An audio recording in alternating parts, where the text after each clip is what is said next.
ലൈംഗികാതിക്രമം നടത്തിയെന്ന് ഒരാൾക്കെതിരെ ആരോപണം ഉന്നയിച്ച് അയാളെ സമൂഹമാധ്യമങ്ങൾക്ക് വിചാരണ ചെയ്യാൻ എറിഞ്ഞുകൊടുത്ത് അയാളെ മരണത്തിലേക്ക് തള്ളിവിട്ട ഷിംജിത മുസ്തഫ എന്ന സോഷ്യൽ മീഡിയ ഇൻഫ്ലുവൻസർ ഒടുവിൽ അറസ്റ്റിലായിരിക്കുകയാണ്.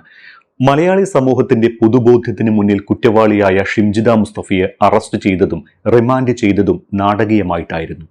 പൊതുബോധത്തിന് മുന്നിൽ കുറ്റം ചെയ്ത ഷിംജിതയെ അറസ്റ്റ് ചെയ്യുന്നത് പ്രതിഷേധമുണ്ടാക്കുമെന്നും അത് ഒഴിവാക്കണമെന്നും കണക്കുകൂട്ടി അറസ്റ്റ് ചെയ്യുന്നതും വൈദ്യപരിശോധനയ്ക്ക് എത്തിക്കുന്നതുവരെയുമുള്ള നടപടികൾ മാധ്യമങ്ങളിൽ നിന്ന് മറച്ചുവെക്കാനും പോലീസിന് സാധിച്ചു എന്ന് പറയാം.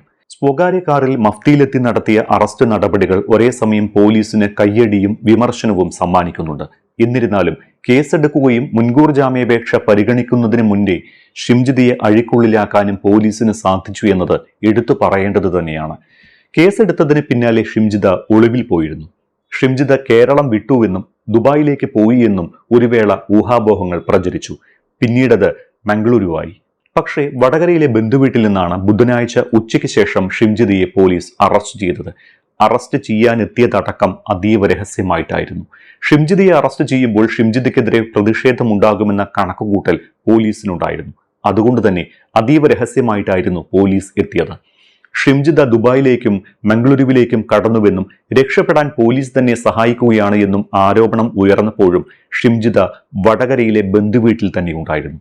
സൈബർ പോലീസിന്റെ അന്വേഷണം തീരും വരെ എങ്ങും പോകരുത് എന്ന പോലീസ് നിർദ്ദേശത്തെ തുടർന്നായിരുന്നു ഇത്.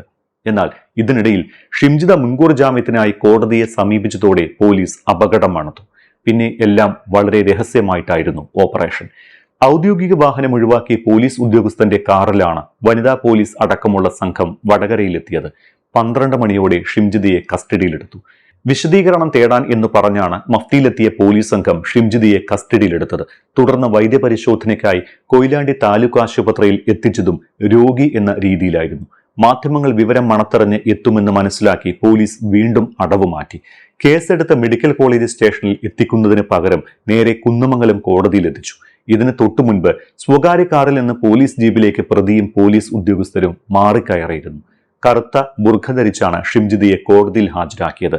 കോടതിയിലും പരിസരത്തും കനത്ത സുരക്ഷയും ഒരുക്കിയിരുന്നു. വൈദ്യപരിശോധനയ്ക്കായി താലൂക്ക് ആശുപത്രി പരിസരത്ത് എത്തിക്കുമ്പോൾ ആശുപത്രി പരിസരത്തുള്ളവർ പോലും തിരിച്ചറിയാത്ത വിധം പർദ്ദയും മുഖത്ത് മാസ്കും ധരിപ്പിച്ചാണ് ഷിംജിതയെ എത്തിച്ചത്. 10 മിനിറ്റിനകം വൈദ്യപരിശോധന പൂർത്തിയാക്കി ഇറങ്ങിയപ്പോഴേക്കും ചുരുക്കം ചില മാധ്യമപ്രവർത്തകർ വിവരമറിഞ്ഞ് സ്ഥലത്തെത്തി. ഷിംജിത പുറത്തേക്ക് വരുന്നത് മാധ്യമപ്രവർത്തകർ പകർത്തിയെടുത്തു. അപ്പോഴും പൊതുജനങ്ങൾ ആരും ഷിംജിതയെ തിരിച്ചറിഞ്ഞതുമില്ല. പുറത്തിറങ്ങിയ ഉടൻ പോലീസ് ഷിംജിതയും കൂട്ടി കാറിൽ കയറി പോകുകയും ചെയ്തു. ഇതിനിടെ ഷിംജിതയെ കോഴിക്കോട് മെഡിക്കൽ കോളേജ് പോലീസ് സ്റ്റേഷനിലേക്ക് എത്തിക്കുമെന്ന കണക്കുകൂട്ടലിൽ മാധ്യമപ്രവർത്തകർ സ്റ്റേഷനിലെത്തി. ഇതോടെ സംഭവമറിഞ്ഞ് നാട്ടുകാരും തടിച്ചുകൂടിയതോടെ സ്റ്റേഷൻ പരിസരം ജനനിബിഡമായി. ഭൂരിഭാഗം ആളുകളും ഷിംജിതയ്ക്കെതിരെ പ്രതിഷേധിക്കാൻ എത്തിയതായിരുന്നു. എന്നാൽ പ്രതിഷേധം കണക്കിലെടുത്ത് പോലീസ് ഷിംജിതയെ കുന്നമംഗലം കോടതിയിൽ ഹാജരാക്കി റിമാൻഡ് ചെയ്ത ശേഷം മഞ്ചേരി ജയിലിലേക്ക് മാറ്റി. മഞ്ചേരി സ്പെഷ്യൽ സബ് ജയിലിലെ വനിതാ സെല്ലിലാണ് ഷിംജിതയെ പാർപ്പിച്ചിട്ടുള്ളത്. BJP അടക്കമുള്ള സംഘടനകൾ മെഡിക്കൽ കോളേജ് സ്റ്റേഷനിൽ പ്രതിഷേധിക്കാൻ എത്തിയിരുന്നു. മഞ്ചേരിയിൽ എത്തിച്ച ഷിംജിതയ്ക്ക് നേരെ യൂത്ത് കോൺഗ്രസിന്റെ പ്രതിഷേധമുണ്ടായി. അതിനിടെ പെറ്റി കേസിലെ പ്രതിയെ പോലും കയ്യാമം വെച്ച് കൊണ്ടുപോകുന്ന പോലീസ് ഷിംജിതയെ കയ്യാമം വെക്കാതെ കൊണ്ടുപോയതിനെതിരെ DYFI രംഗത്തെത്തി. ഷിംജിതയ്ക്ക് VIP പരിഗണനയാണ് പോലീസ് നൽകിയത് എന്നും ഇതേക്കുറിച്ച് അന്വേഷണം വേണമെന്നും DYFI ആവശ്യപ്പെട്ടു. സ്വകാര്യ ബസ്സിൽ വെച്ച് തനിക്കെതിരെ ലൈംഗികാതിക്രമം ഉണ്ടായി എന്ന് ആരോപിച്ച ഷിംജിത സമൂഹ മാധ്യമത്തിൽ പങ്കുവച്ച വീഡിയോയിൽ ഉൾപ്പെട്ട ദീപക് എന്ന ചെറുപ്പക്കാരൻ മരിച്ചതാണ് ഷിംജിതയ്ക്കെതിരായ കേസ്. പയ്യന്നൂരിൽ വെച്ച് ബസ്സിൽ യാത്ര ചെയ്യുകയായിരുന്ന തന്റെ ശരീരത്തിൽ ദീപക് സ്പർശിച്ചുവെന്ന് കാട്ടി ഷിംജിത വീഡിയോ പോസ്റ്റ് ചെയ്യുകയായിരുന്നു. വീഡിയോ വൈറലായതിന് പിന്നാലെ ഈ വീഡിയോ ഡിലീറ്റ് ചെയ്ത് ഷിംജിത മറ്റൊരു വിശദീകരണ വീഡിയോയും പുറത്തിറക്കി. ഇതോടെ മനോവിഷമം താങ്ങാനാകാതെ ദീപക് മരണം വരിച്ചു. ദീപക് മരിച്ചതോടെ പൊതുബോധം ഷിംജിതയ്ക്കെതിരായി. വീഡിയോയിലെ ഷിംജിതയുടെ മുഖഭാവവും വിവിധ ആംഗിളുകളിൽ നിന്നുള്ള വീഡിയോയും ചൂണ്ടിക്കാട്ടി റീച്ചിന് വേണ്ടി ചെയ്ത കോളൌട്ട് വീഡിയോ ആണ് ഇതെന്ന തരത്തിൽ അതിരൂക്ഷ വിമർശനങ്ങൾ ഷിംജിതയ്ക്കെതിരെ ഉണ്ടായി. മകന്റെ മരണത്തിൽ നീതി തേടി ദീപകിന്റെ അമ്മ കന്യക പോലീസിൽ പരാതി നൽകി. അങ്ങനെയാണ് വടകര കൈനാട്ടി മുട്ടുങ്ങൽ വെസ്റ്റ് സ്വദേശി വളച്ചുകെട്ടിയിൽ വീട്ടിൽ VK ഷിംജിതയെ പോലീസ് അറസ്റ്റ് ചെയ്യുന്നത്.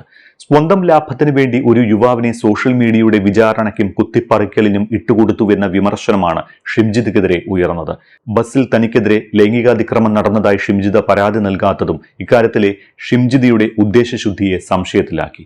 പരാതി നൽകിയിട്ടില്ല എന്ന് പോലീസും സ്ഥിരീകരിക്കുന്നു. ദീപകിന്റെ അമ്മയുടെ പരാതി ലഭിച്ചതോടെ ദീപക് യാത്ര ചെയ്ത സ്വകാര്യ ബസ്സിലെ ദൃശ്യങ്ങൾ പോലീസ് പരിശോധിച്ചിരുന്നുവെങ്കിലും അസ്വാഭാവികമായി ഒന്നും കണ്ടെത്താനായില്ല. ഷിംജിതയുടെ ഫോണിൽ ചിത്രീകരിച്ച വീഡിയോയിലും ലൈംഗികാതിക്രമം തെളിയിക്കാൻ സാധിച്ചില്ലെങ്കിൽ ഷിംജിതയ്ക്ക് കുരുക്കുമുറുകും.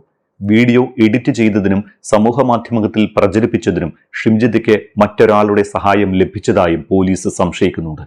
അങ്ങനെ സഹായിച്ച ആളുണ്ടെങ്കിൽ അവർക്കെതിരെയും നടപടിയുണ്ടാകും. നിലവിൽ BNS ആക്ട് 108 പ്രകാരം 10 വർഷം വരെ തടവ് ശിക്ഷ ലഭിക്കാവുന്ന കുറ്റമാണ് ഷിംജിതയ്ക്കെതിരെ ചുമത്തിയിട്ടുള്ളത്.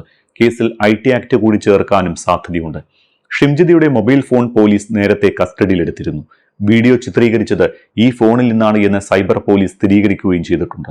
ചൊവ്വാഴ്ച ഷിംജിത കോടതിയിൽ മുൻകൂർ ജാമ്യ ഹർജി നൽകിയതോടെയാണ് പോലീസ് ജാഗരൂകരാകുന്നത്. കൂടാതെ വീഡിയോയിൽ എഡിറ്റിംഗ് നടന്നതായി സ്ഥിരീകരിച്ചതോടെ അറസ്റ്റിന് നീക്കം തുടങ്ങി. അങ്ങനെയാണ് ബുധനാഴ്ച ഉച്ചയ്ക്ക് 12 മണിയോടെ നാടകീയ നീക്കത്തിലൂടെ ഷിംജിതയെ പോലീസ് കസ്റ്റഡിയിലെടുക്കുന്നത്.